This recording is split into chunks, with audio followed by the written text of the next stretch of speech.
What's happening, guys, and welcome back to yet another great video on our channel. Black holes have been a mystery due to the questions that surround them. How are they formed? What's inside them? How big are they? Will they swallow the Earth? Here, we'll try to look into everything about black holes and have black holes explained from birth to death.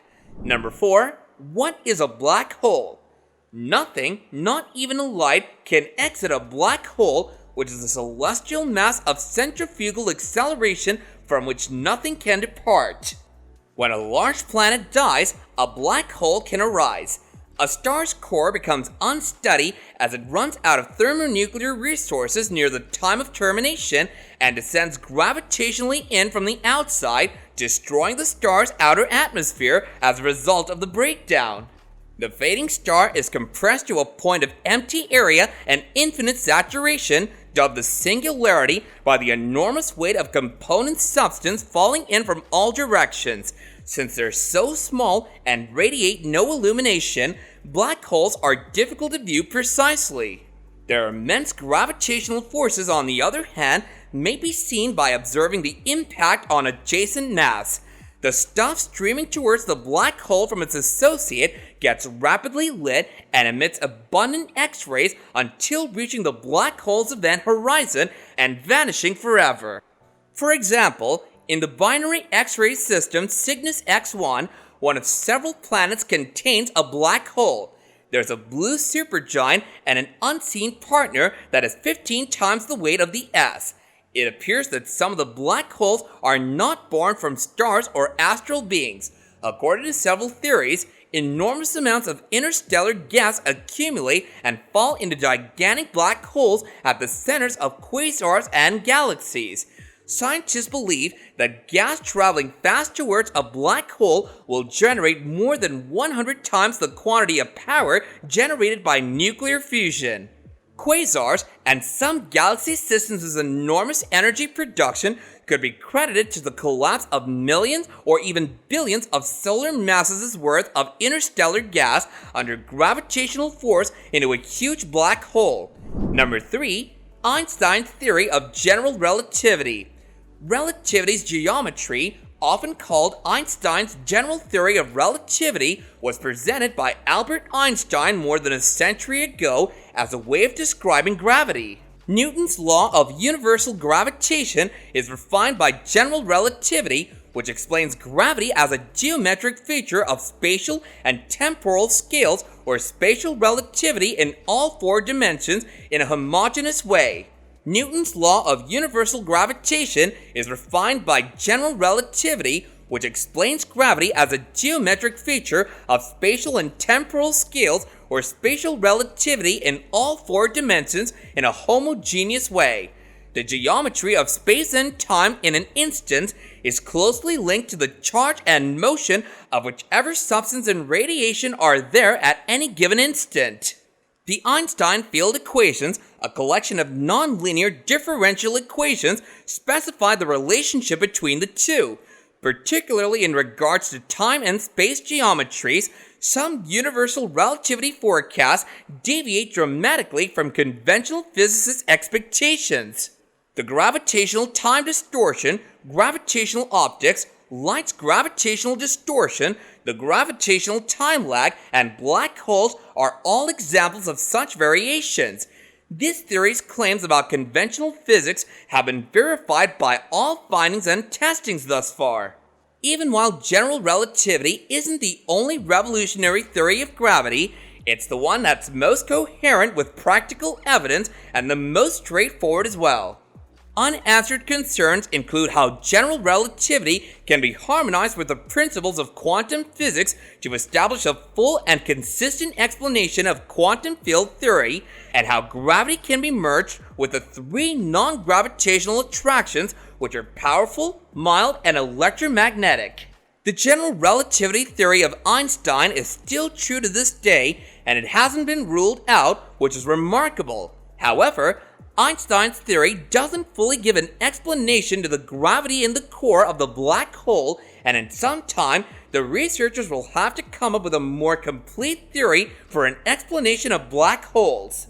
Number 2, different types of black holes. The black holes are characterized into 4 types.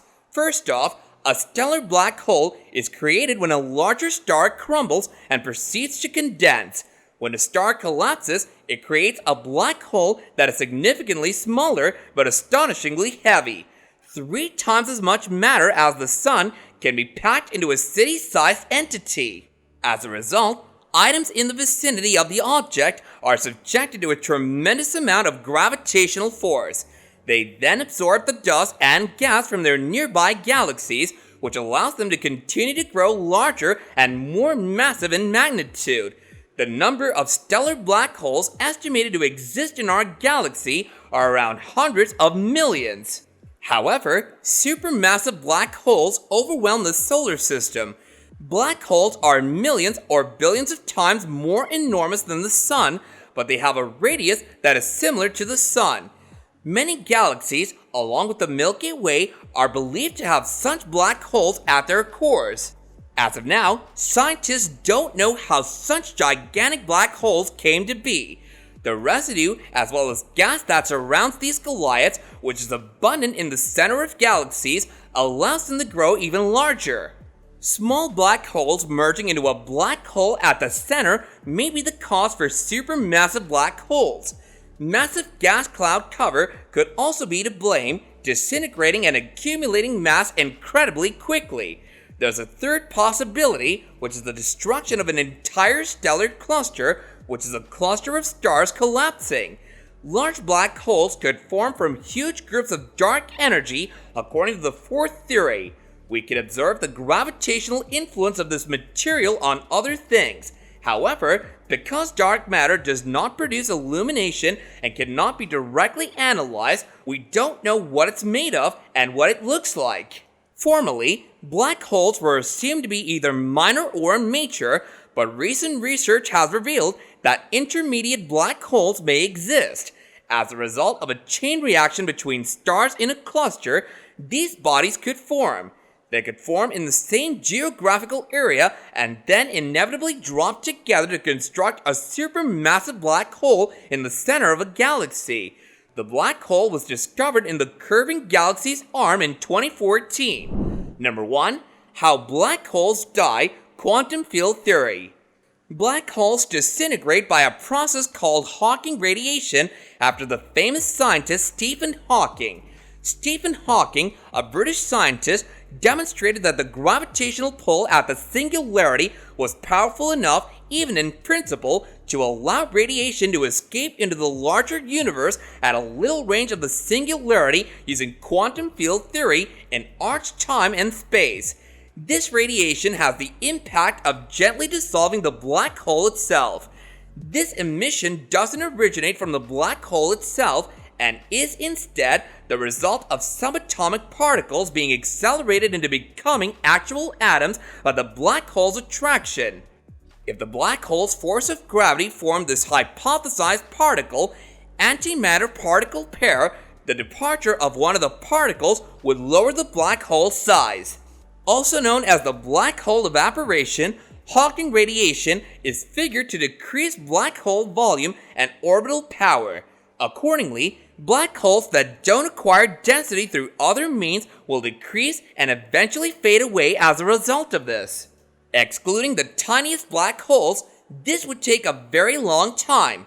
Due to the fact that the heat of the radiation is negatively equivalent to the black hole's weight, tiny black holes should eject more radio waves than bigger black holes and disintegrate faster. For the Unruh phenomenon and black hole's relativity principle, Hawking radiation is essential. Someone standing near the event threshold has to speed up in order to avoid crashing into it. There are particles that burst out of the regional acceleration barrier, spin back, and fall freely back into the thermal bath. Therefore, some of these horizon-emitted particles are not absorbed into the body and become outgoing due to local equilibrium temperature. For a quantum field theory, the black holes serve as the backdrop space-time. As a regional root summation is used to describe the field theory, if the constraints at the horizon are known, then the configuration of the area beyond will be known. The boundary parameters are determined by a motionless spectator located just beyond the horizon at a specific place. Do let me know your thoughts regarding all of this in the comments down below, and I'll catch you guys later in another video. Bye now.